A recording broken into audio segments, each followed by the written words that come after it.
Este lunes, en las inmediaciones del Palacio Federal Legislativo de la Asamblea Nacional, se realizó un foro en el marco de la consulta pública de la Ley Orgánica de Transparencia, Divulgación y Acceso a la Información Pública, que contó con las ponencias del comisionado del Instituto Nacional de Transparencia en México, Joel Salas Suárez, el director ejecutivo de Espacio Público, Carlos Correa, y del coordinador regional de Transparencia Venezuela en el estado Zulia, Jesús Urbina.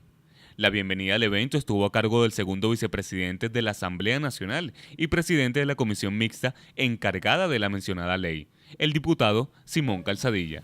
Muy buenas tardes a todos y todas.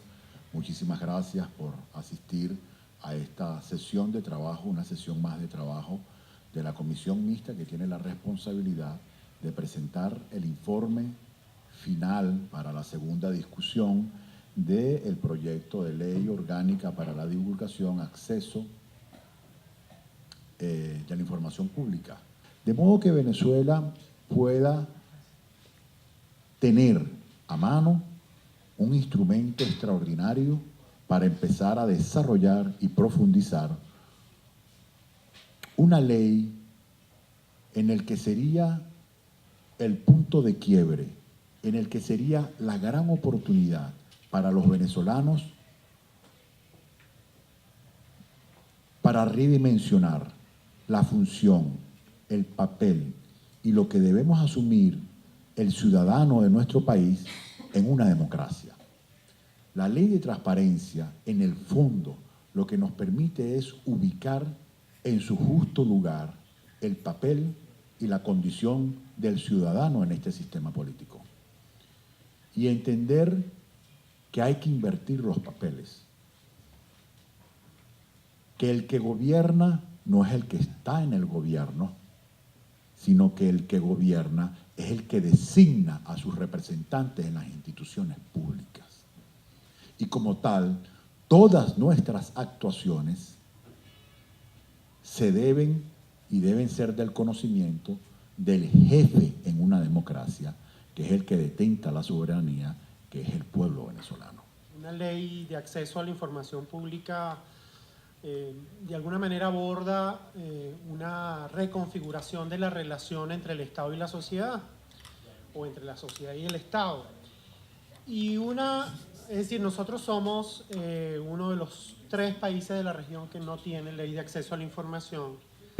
Eso habla muy mal de la demora que tenemos, del retraso que tenemos en la necesidad de reconfigurar esa relación. Con esta ley se pretende corregir una falla de normatividad muy seria en iniciativas que se inscriben, por ejemplo, en casos como la ley de infogobierno tan olvidada, nunca sometida a consulta pública, aprobada, promulgada, y nadie la conoce.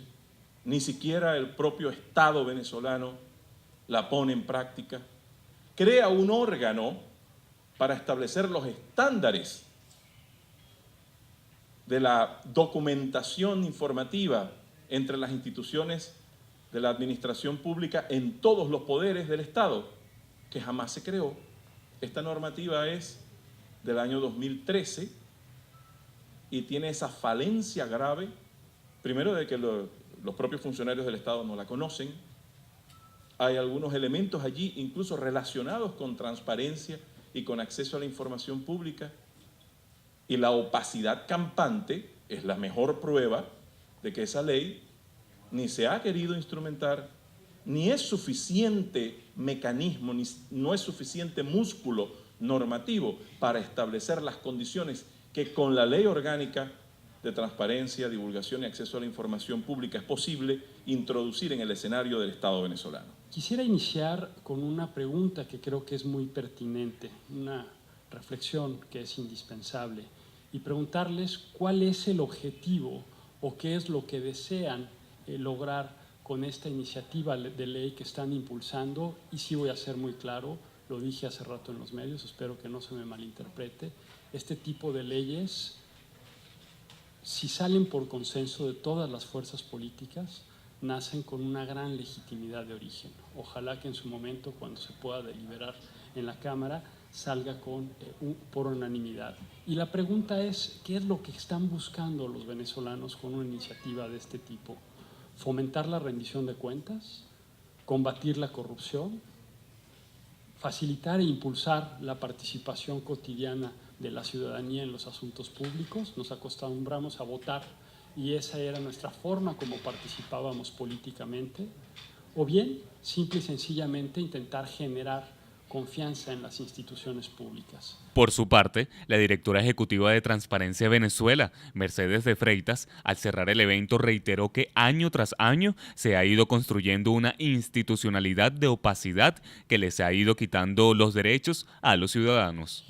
El proyecto de ley tiene temas complejos, temas delicados, temas en los que tenemos, las personas que estamos trabajando en la comisión, tenemos nuestras discusiones. O sea, la cosa está sabrosa, la cosa no está fácil. Y hay temas en los que nosotros necesitamos que la sociedad ponga su opinión. ¿Quiénes son los sujetos obligados? O sea, esta ley, ¿a quién va a obligar a publicar? ¿Dónde está el límite? ¿A qué información privada es pública y qué no? ¿Qué información tiene que ver con la privacidad de todos nosotros? ¿Qué información de los funcionarios públicos que es privada tenemos que conocer nosotros? En otros países las declaraciones juradas de patrimonio son públicas, las declaraciones de intereses son públicas, pero en este país, cuando uno habla de eso, dices, no, porque la inseguridad, no, porque es que este es un país muy inseguro. Bueno, pero ¿dónde está primero el huevo o la gallina? ¿Quién fue primero? ¿Vamos a poner las cosas públicas y después luchamos contra la inseguridad o es al revés?